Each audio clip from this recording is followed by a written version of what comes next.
What happened? Oh, there it is. Saturday, 8:30-ish. Like 5 seconds had elapsed before like I could see the little live timer thing on there. So anyway, 8:30-ish Saturday night. Libertarian moms are here. We're going to be talking about criminal justice reform, just like we promised you last week. The show notes are out on the blog, parentingporcupines.com. Let's do it, ladies.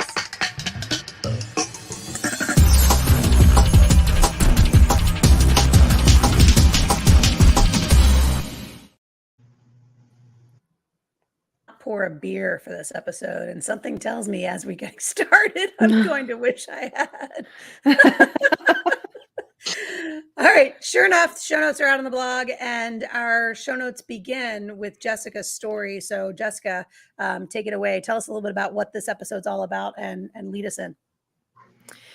In November, after the conclusion of the election, I had the privilege to attend a Justice Reform Summit that was hosted by Americans for Prosperity in Ohio. And we had a lot of speakers who talked about a lot of topics related to criminal justice reform. And I thought it would be a really good idea to talk about that on here for our audience, because there are a lot of these things that, we don't really think about, I guess, but our kids are seeing in the news every day. And we hear stories every day. And I think a lot of times when we talk about criminal justice reform, people automatically think of taglines like defund the police. But that's not really what we're talking about when we talk about criminal justice reform.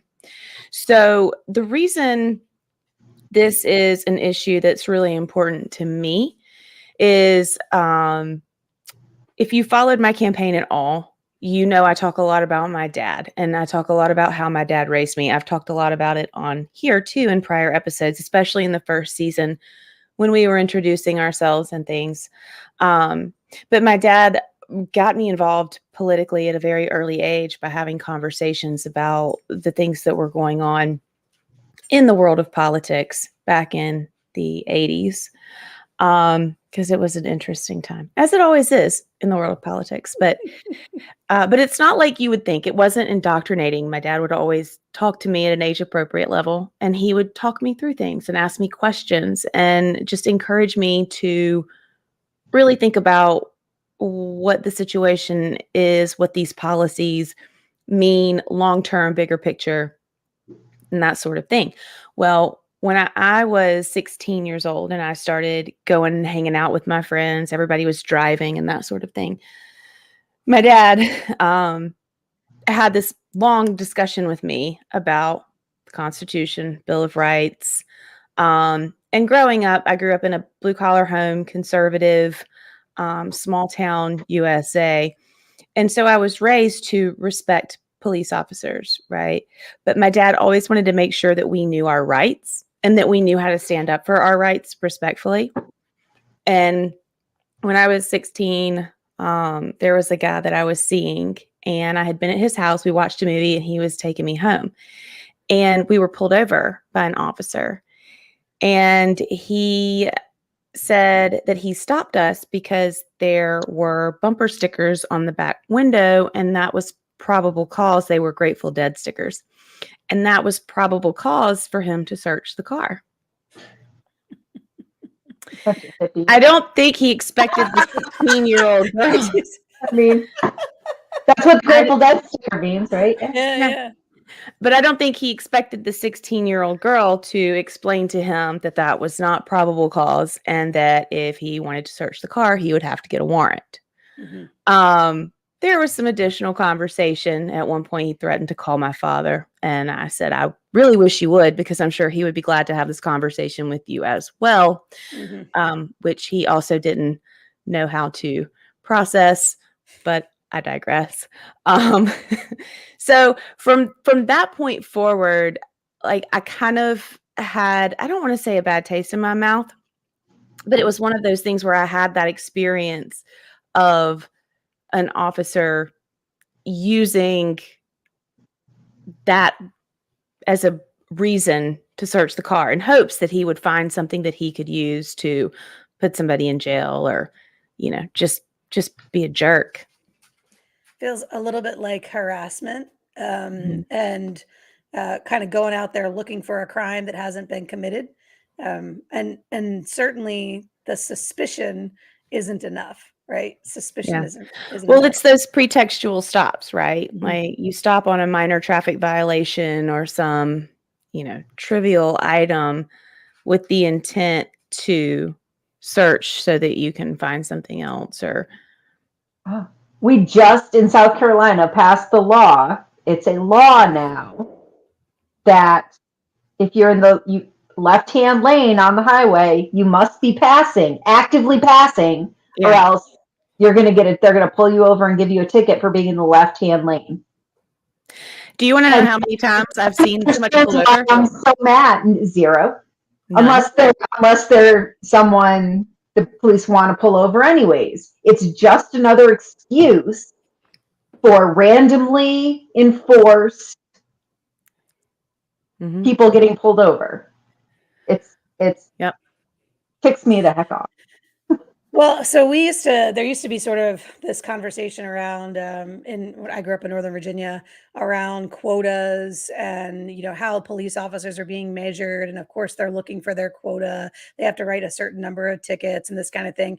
We didn't really It's know funny. how law enforcement works. We didn't really know how they're measured, what their key performance indicators are. Like, we didn't have visibility or transparency to that job at all, right? And so when your friends tell you like they're looking for cute girls that they can, ask for things that you wouldn't normally deem appropriate, this kind of thing, then you kind of believe that that's the thing that's out there. So those rumors kind of run amok. And then lately, and we have this out in our show notes, if you go out to parentingporcupines.com, you'll see there have been some stories that have made the news where we are seeing law enforcement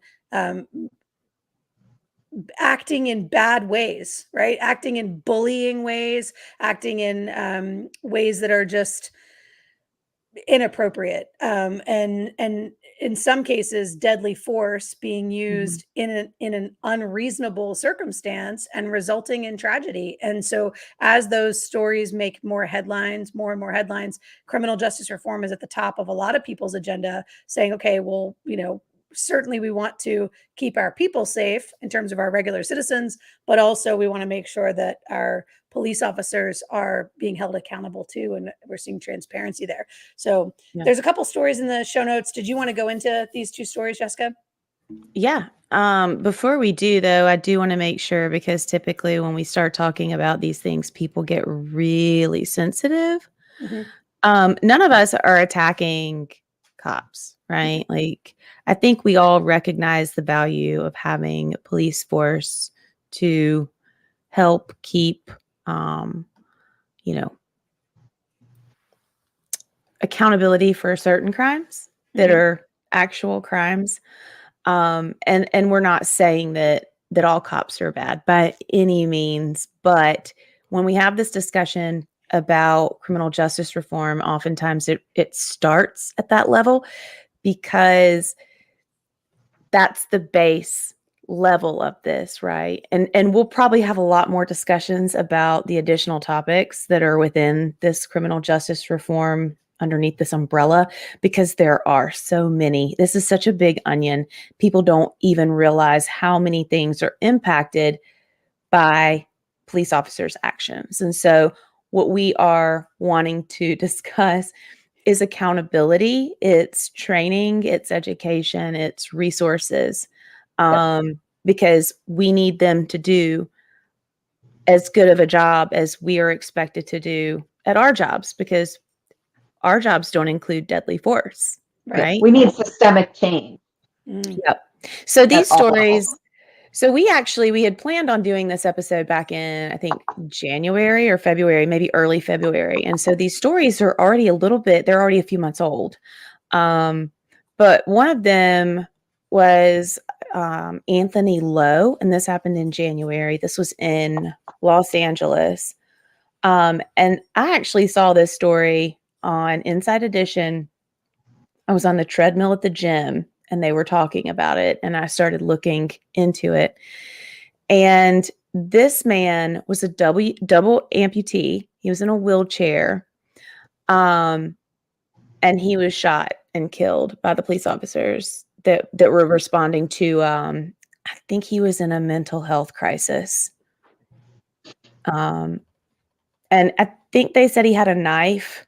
I'm pulling up the article now because I want to make sure we're talking about the right one. But well, both of the stories are similar, because the other one yeah, is similar, is that it was a guy that was also in a wheelchair, in a mental health crisis, yeah, had a gun, and was threatening suicide. to kill himself, and they Mhm. shot and killed him. Yeah, yeah. Yeah. This guy had a When he knife. wouldn't surrender his weapon. Yeah, yeah. Yeah. And so, at that point, in my mind, there's no way that you can justify those actions of those officers in either of those scenarios, not even the gun, because I don't think that was an immediate threat to them. He was threatening himself, right? But even setting that example aside, Anthony Lowe with a knife in a wheelchair, he's a double amputee. He doesn't have What's he gonna legs. chase you? Yeah. Yeah. He's gonna Is chase he you gonna, down and stab you. Yeah. is he gonna throw the knife at you? Like, I mean, there's just no reason. And so this brings up, I think, probably in my mind, one of the most important, I think there are two very important topics to be discussed. And the first is those mental health resources and de-escalation training, because Mhm. you hear a lot of these situations where, or a lot of times you'll hear about situations where officers respond to a call where a situation has escalated or someone is in mental health crisis and they don't know how to treat that situation. And so somebody gets hurt, and it's usually not the cops, right? When you pull the hammer, everything looks like a nail.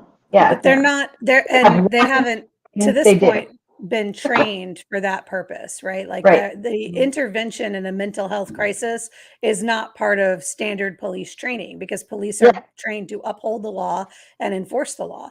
And a mental health crisis is not necessarily a broken law. It's somebody that's struggling. And we're calling police to do things that are not necessarily inside their job Right. description, or that they're Yep. not necessarily trained to do. In York County, there's a guy who's suing the police. His mom called for a wellness check, Mhm. and they shot at him 50 times. He was shot 9 times. Lord He have was mercy. sitting in the truck and she was Yes. outside the truck, like beside, And I've watched right that video. there. Yep. It is heartbreaking, It's like crazy. shattering. Yeah. Yeah. I mean, they just, Yeah. and they didn't even, they barely had the car in park when they hopped out Started and shooting. opened fire. I mean, it was Yep. like the mom was just screaming, and it was, I don't know, like it was shattering, soul shattering. Someone calls for a wellness check. I mean, Yeah. I don't know. We need to send police officers with guns. Yeah. And I think some, I don't want to say a lot, but I've heard of some departments around the US that have added these teams they have like mental health professionals who Mhm. will respond with officers in those types of situations. As Yes, advisors. 911. Right. The dispatch should know. The dispatch should have another option besides the police. Hey, I'm gonna get the mental health people to come out. Yeah. I mean, police is backup if everything goes sideways. Okay. Yeah. But But that begs the question, Melissa, like, whose responsibility is it to intervene when people are in a mental health crisis? And as libertarians, do we believe that's the role of the state to dispatch somebody to participate in that conversation? Or are we just looking for resources because there are a lot of people who are willing to go into those situations and have those conversations, and those people aren't being called upon. Ministers, right? Preachers, people who want to come in love and faith and compassion to be in those engagements, and they're not being called upon because they're not hired resources. They're not part of a statewide network of mental health resources that can respond. So is that something that we as a community can organize? Is a list of resources in the area that you can just put out some kind of alert that goes, hey, this is what's happening and I need help, and any anybody who's within, a mile or two and can show up and have those conversations that would be, leading with compassion instead of leading with force. I think there is some value, though, in having law enforcement present, because those situations can be so volatile and you don't know what the person is going to do. And a lot of times when people report those scenarios or those situations, it's because there is some danger to someone else, generally speaking. So I do think there is some value, but I think there has to be the appropriate resources in conjunction with that. And I think there has to be the right training too. I think they have to understand de-escalation, and they have to understand what happens in a mental health crisis, and what their place is in those situations. You're not there to stop. You're there to protect the person who's helping to de-escalate the situation, right? Like, I think there's some value in having a partnership or a united front. But it has to be that, right? Yeah. But it would be nice if our communities were looking out for each other so that these things didn't escalate to that point when someone is mentally unstable and they're reaching a point that they are going to break. Well, there is a nationwide mental health resource. It's not, is it 811 or 611? I think it's 811, that you can call Oh, if you're, it's 211. if somebody's in crisis, you can call that. We need to Google this and look it up while we're talking. You can call this number if you're in crisis, and they're supposed to be able to dispatch a mental health professional. And it may be that we're still sort of building out the network of that.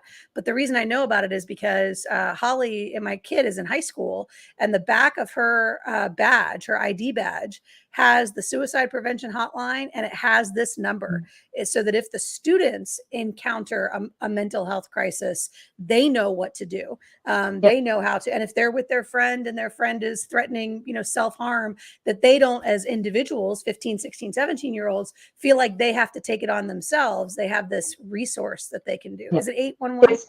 811 is call before you dig. All right. Sorry. 988. It looks like 988. Oh, 211 is the United Way mental health. Okay, so 211 and 988, which are these now meant to be national resources that can dispatch mental health for you all. I'm going to create the banner to go with that. Okay, so we kind of got a little bit off topic because we're really talking about reform, and it's not just about mental health capabilities. Right. So the other piece of this is the education.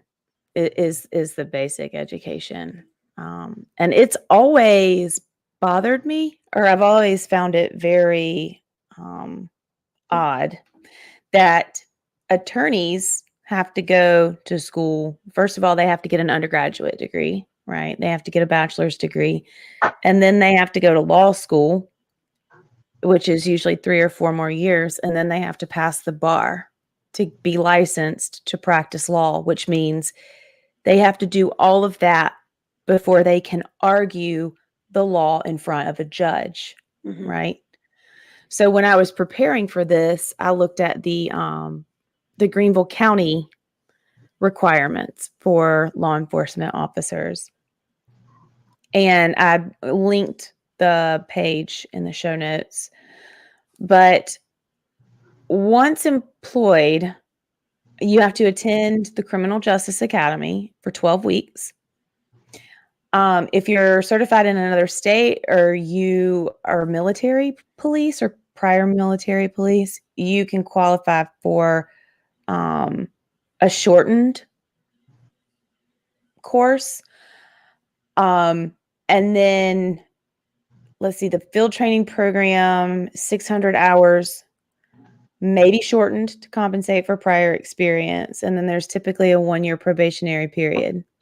So you compare that to the education that attorneys have to have, right?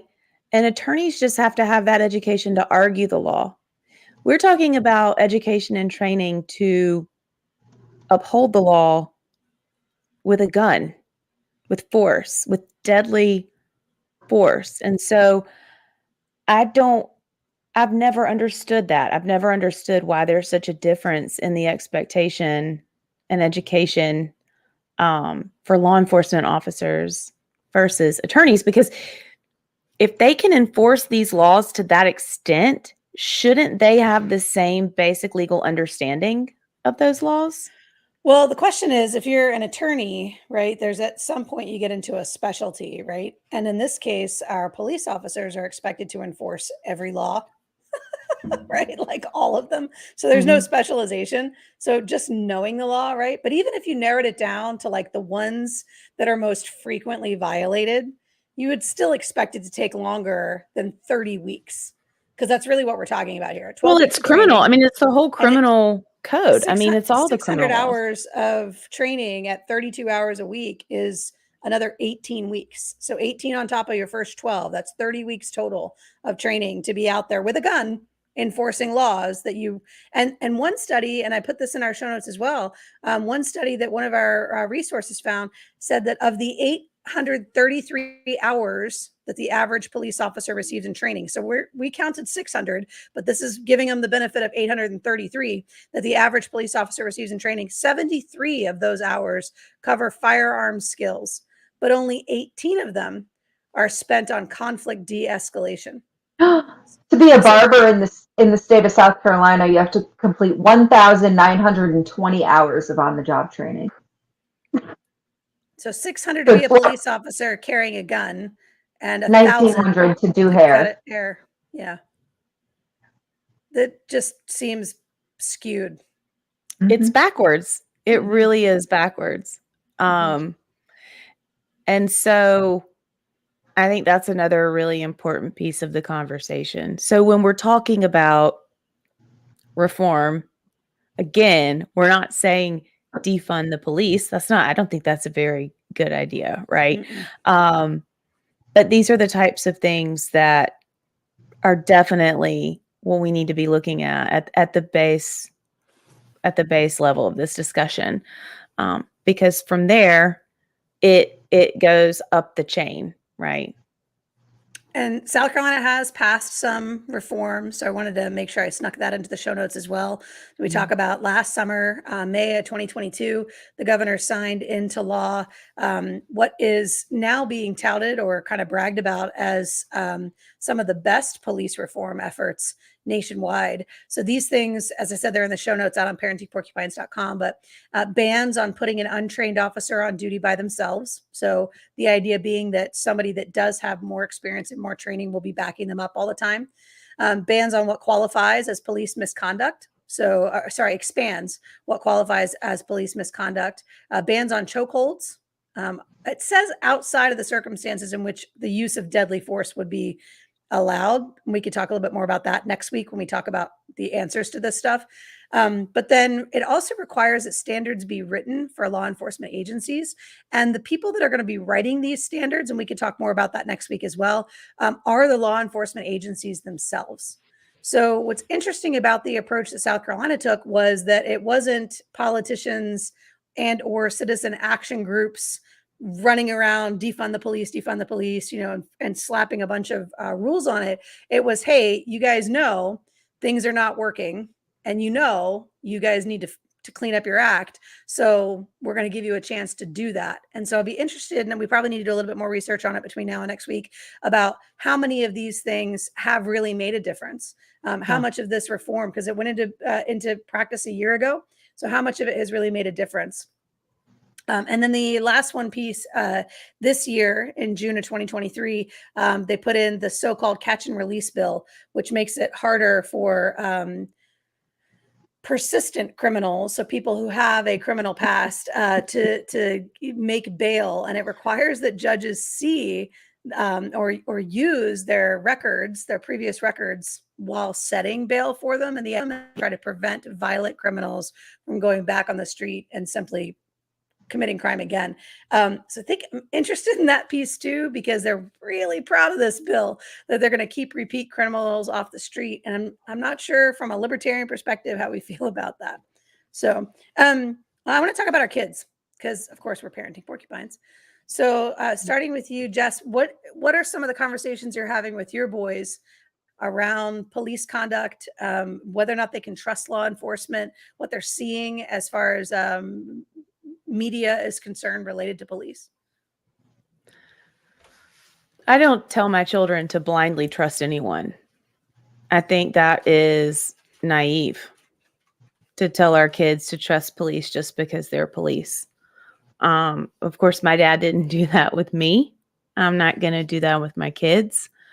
It's very much the same discussion. You should show respect to them because of their position, but we have conversations around what happens if you find yourself in a situation that a law enforcement officer is violating your rights. This is what you say. This is how you behave. Mm-hmm.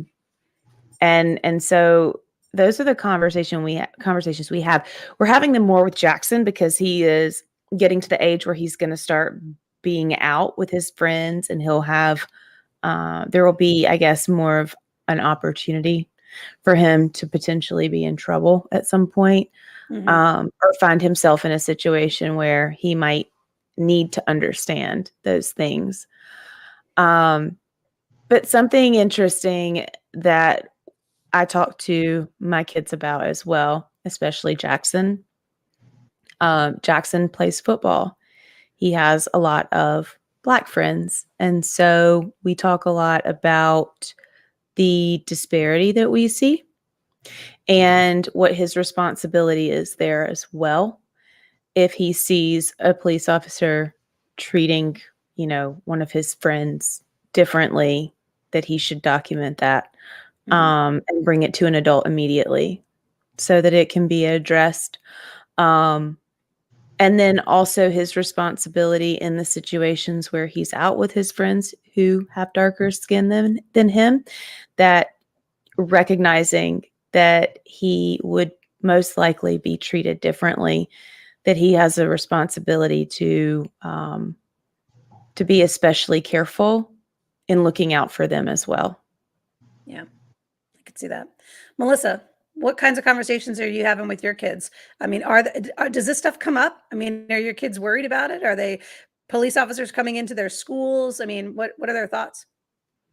Well, I mean, they have their resource officers at school, but like they don't watch the news. They have no idea what's happening. And we actually have a lot of police officers live in our neighborhood, and we've got two ladies 2 doors down that are police officers. And I tell my kids, I'm like, if you're in trouble and you need help, go to the police officer. I'm like, if you need help, go there. If there's an emergency, police officer. That's good. Like, police officers show up, start asking you questions. You don't have to answer it. You say, I don't feel comfortable without my parent around, and you get me. Or you tell them to come back, and I'm like, you don't have to answer any of their questions. Just say you don't feel comfortable. Brian's like, no, tell him. You got a warrant? Like, I'm not having my 10-year-old ask the police if they have a warrant. But Jackson told one of his teachers. You have to answer any questions. Jackson told one of his teachers they were having a conversation this past school year. I think it was his social studies teacher. And they were talking about, I don't even remember what they were talking about. I want to say it was marijuana, like the legalization stuff, the conversations that have been happening. And it somehow came up. She asked him, what would you do if you were walking down the street and an officer stopped and started asking you questions? And Jackson said, I wouldn't talk to him. If I wasn't doing anything wrong, I wouldn't say anything.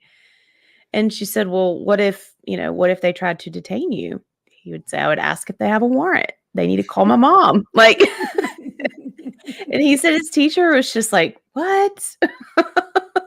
But I mean, it was all the stuff that we've talked about, which made me feel good that he absorbs all of that.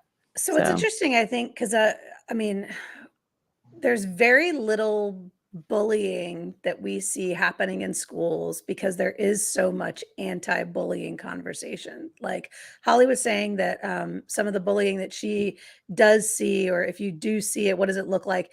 A lot of times other kids will say like, that's not cool. That's not cool, man. Like we're not, Mhm. that's not okay. Right. Like they're doing a pretty good job of policing each other, policing themselves. And I know we had so I don't want to kind of go down the bullying rabbit hole, but the it's interesting that they can recognize it when their classmates are saying these things to one another, but they don't feel as comfortable standing up when it's an adult that's doing Mhm. it. And so if Especially it's an adult with a gun and handcuffs. right, so I if it's a mean, police officer or it's a resource officer or it's a coach or a teacher, right? That they and it seems like, Mom, I didn't like the way that coach talked to my teammate, right? Like this is what was said. Is that bullying? And it like, it felt like Mhm. bullying, but it's coming from a teacher to a kid. Do teachers bully kids? Do police officers bully citizens?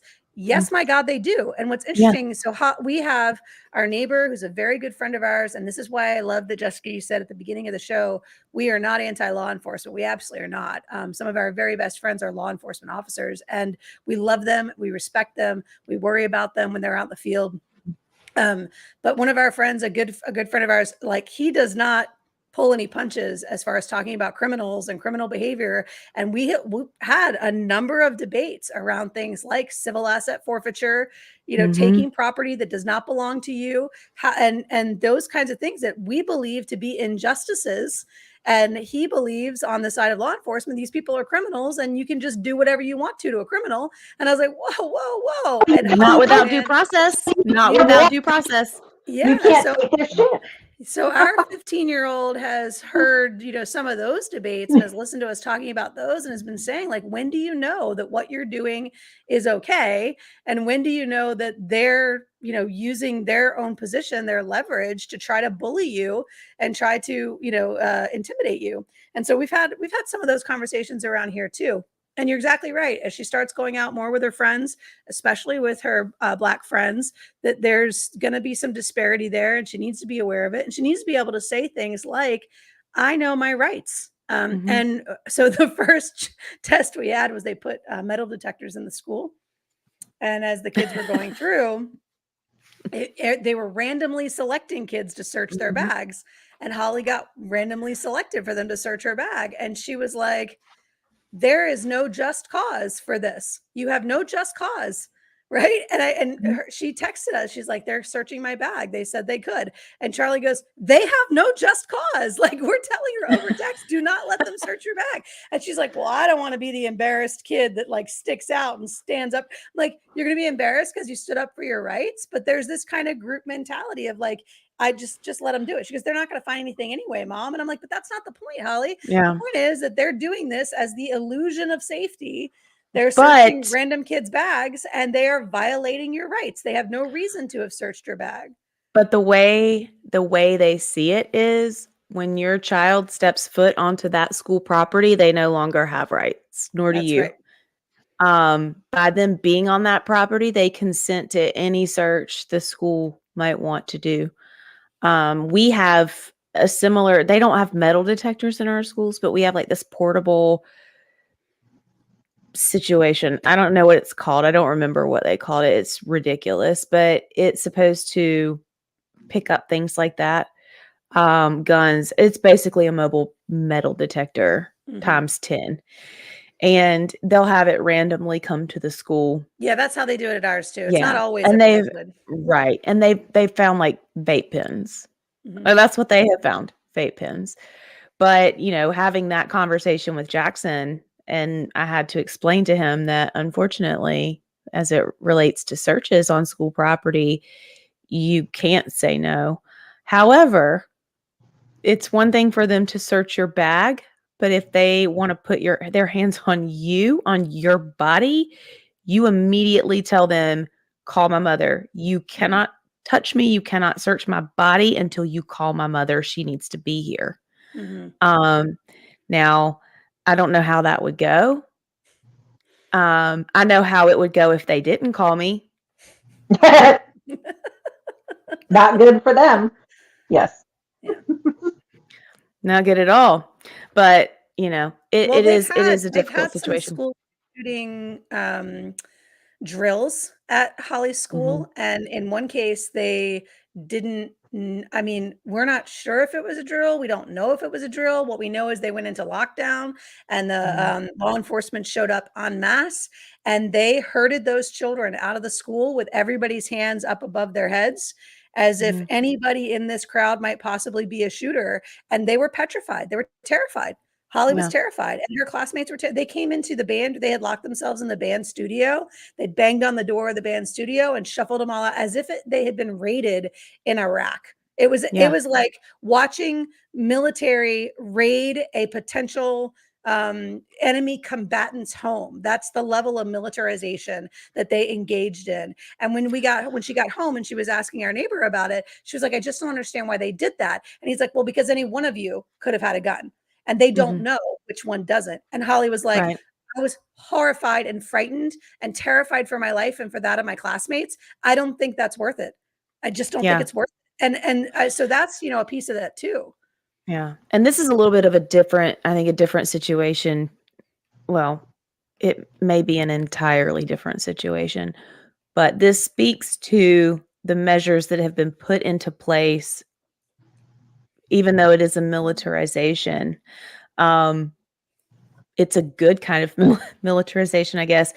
When the shooting at Tanglewood Middle School happened in Greenville County several months ago, it was very, very scary. A student opened fire. And within minutes, there were, I can't remember how many law enforcement agencies they said. I mean, we had the Greenville County, Greenville City, FBI, Secret Service was there.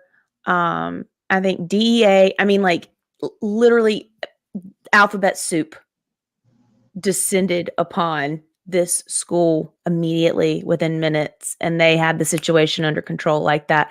Now, granted, the kids in that situation knew there was an active shooter, right? Like they understood what was going on. I think in the situation that you're talking about, it sounds like there was no communication with anybody about what was going on. And I cannot even imagine how terrifying that would have been as a teenage student, not No, knowing they went what into they were lockdown. doing. We got text message Yeah. that they were in lockdown.